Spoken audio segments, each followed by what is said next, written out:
¿Cómo están? Bienvenidos a mi canal. Mi nombre, para quien no me conoce, soy Marbeli Pulido, médico general en Colombia. Y el día de hoy vengo a hablar de un tema que creo que a todos nos ha pasado por la cabeza y queremos saber qué significa. Y es, ¿qué significa esa alerta que generó la OMS sobre la viruela símica? Así que comencemos.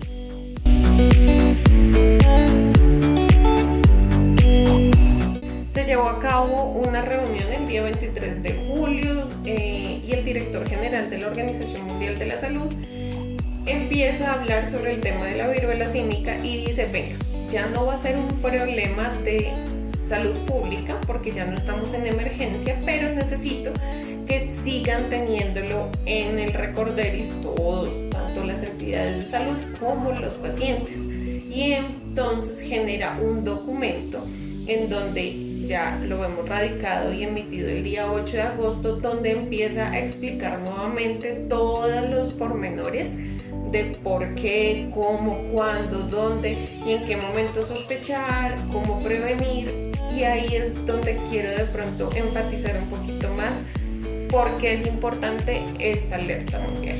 Entonces en este documento hacen mucho énfasis en el número de casos, en qué lugares, dónde predomina, y actualmente dice, venga, sí han habido casos, pero no han salido por ahora este año de la República del Congo o África, que es donde se mueve como más fácil ese tipo de contagio.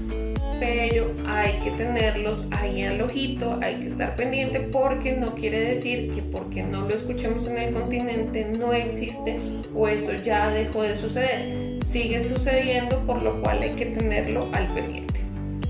¿Qué hay que tener en cuenta? En realidad dice, mire, el nombre del virus es este, y pues explica de qué familia, de qué género, qué tipo de virus es. Pero adicional empieza a hablar un poquito más de cuánto tiempo desde el contacto o desde la sospecha del contacto puedo empezar yo con síntomas. Desde el día 1 al día 21 puedo hacer síntomas en cualquier momento después de haber tenido el contacto, pero si tengo el brote voy a durar entre 2 a 4 semanas con las lesiones. Y mientras haya lesiones es donde soy posible contagio para otras personas, por lo cual hay que tenerlo muy en cuenta. Si nos vamos ya a la teoría, qué síntomas, cómo, cuándo, pues es un poquito difícil porque ahí sí me toca ponerme muy técnica con términos médicos, pero literalmente son lesiones en la piel que tienen un proceso evolutivo. Lo que es importante que no es solamente en zonas de extremidades o en zonas visuales, puede ser también en zonas de la mucosa, tanto oral como genital, e inclusive en zonas que de pronto usted no pueda visualizar muy bien, en su espalda. Entonces hay que tener en cuenta que siempre que usted sospeche que tuvo contacto con esto, hay que evitar que otras personas vayan a tener contacto con las lesiones. Las personas que sufren de esto pueden tener fiebre, malestar corporal, dolor de cabeza, dolor muscular. O sea, los síntomas no son muy específicos, más que todo como que son síntomas generales, que son síntomas que no te dejan estar del todo bien, pero acompañados de estas lesiones. Adicional, también puede llegar a inflamar ganglios, normalmente los ganglios que están cercanos a los puntos de lesiones. Entonces, si las lesiones están en el brazo, posiblemente los ganglios axilares, los del cuello, son los que se van a hinchar. Y lo otro es que la persona se va a sentir agotada, cansada, sin energía para hacer las cosas. Entonces, ahí hay que tener en cuenta, esos son los síntomas. Formas de transmisión. Las formas de transmisión son muy frecuentes como cualquier otra: contacto directo con las lesiones, contacto directo con algo que esté contaminado. Si es un objeto, pues contacto con ese objeto, o si es un animalito, contacto con el animalito que tiene las lesiones, y claramente ya ahí tengo alta posibilidad de presentar las lesiones de la viruela símica.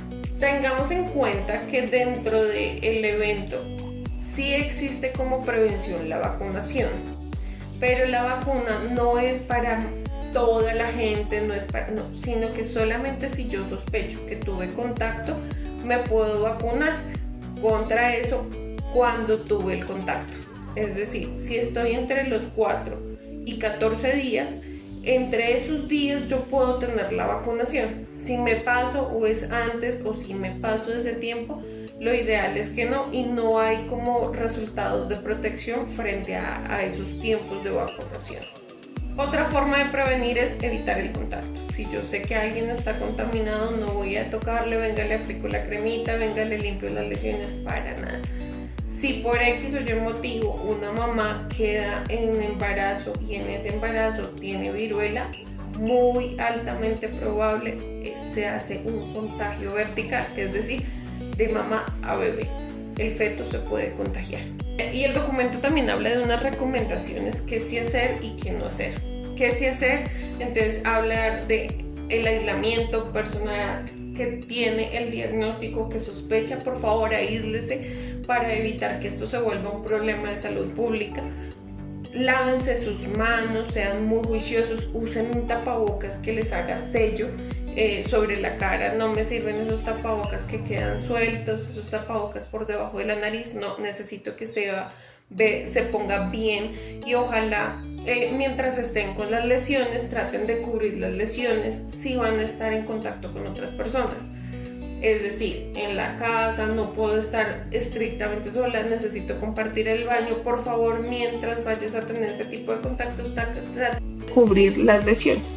Si tienes lesiones en la boca, lávate la boquita con agua salada para evitar que en esas lesiones llegue a crecer bacterias de las que están en nuestra boca y terminen contaminando aún mucho más ese tipo de lesiones. O si las tienes en el área genital, puedes hacer baños de asiento, que acá en Colombia es muy frecuente, pero si no lo sabes es coger una tina o una poncherita que sea mucho más grande, pones agüita tibia, pones como tal cualquier sal. Normalmente la que hablan ellos es o bicarbonato de sodio o sal de Epsom. Dejas que se diluya, se sientan en esa agua a que se enfríe y ya digamos que puedes hacer ese tipo de manejo para que no se te contaminen esas lesiones, pero también para disminuir mucho esa sensación de entre ardor y rascado que pueden llegar a dar este tipo de lesiones. La última cosa, pero esto sí creo que tiene que ir muy alineado a lo que diga tu médico, es si tienes dolor, medícate para el dolor, pero no que sea ay, tengo dolor, me voy a tomar esto. No, que sea algo muy medicado, muy orientado a la necesidad. Si no tienes dolor, no te mediques porque sí. Si no vas a tener contacto con otras personas, no es necesario cubrir las lesiones.